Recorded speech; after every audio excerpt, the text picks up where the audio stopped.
Samantala, personal na binisita ni Pangulong Ferdinand Marcos Jr. ang mga biktima ng malakas na lindol sa Davao Oriental. Agad inatasan ng Pangulo ang mga miyembro ng gabinete na magsagawa ng 24 oras na rescue at relief operations sa naturang lugar. Narito ang balita ni Crezeline Cataro. Lumipad si Pangulong Ferdinand Marcos Jr. patungong Davao Oriental nitong Lunes upang personal na mag-abot ng tulong at pangunahan ang mga operasyon ng relief efforts sa mga lugar na labis na naapektuhan ng magkakasunod na lindol. Ang mga ito ay may lakas na magnitude 7.4 at 6.8 na yumanig sa bayan ng Manay noong Biyernes, Oktubre 10. Kabilang sa binisita ng Pangulo ang field hospital na itinayo sa labas ng Davao Oriental Provincial Hospital, Manay District sa Barangay Central, Bayan ng Manay, na malapit sa sentro ng lindol.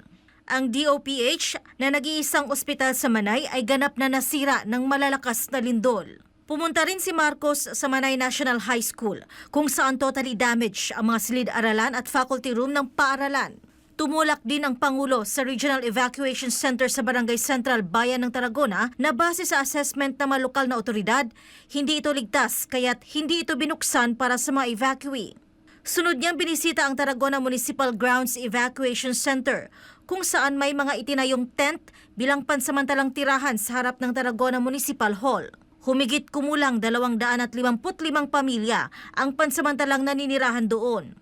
Namahagi naman ang Department of Social Welfare and Development ng family food packs, mga non-food items at mainit na pagkain sa pamamagitan ng kanilang mobile kitchen program. Nagbigay din ang DSWD ng 10,000 pisong financial assistance sa bawat isa sa 35 pamilyang lubusang nasira ang mga bahay. Sa harap ng Tarragona Municipal Hall, nagsagawa si Pangulong Marcos ng situation briefing kasama ang mga miyembro ng gabinete pati ang national at local government officials upang itakda ang mga hakbang sa pagtulong sa mga apektadong mamamayan.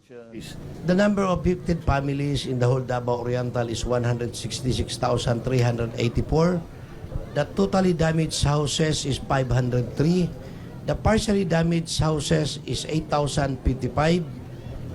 The internally displaced person number of families is 90,297.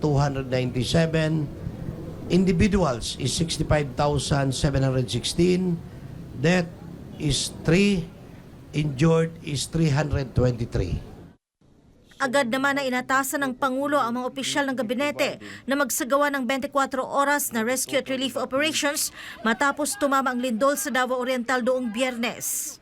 But in any case, we already know Yes, sir. what is the numbers that we need to supply for feed, relief goods. Yes, sir. And then I saw the kitchen, Yes. all of these. Nakaset up na ho siya. Nakaset up na.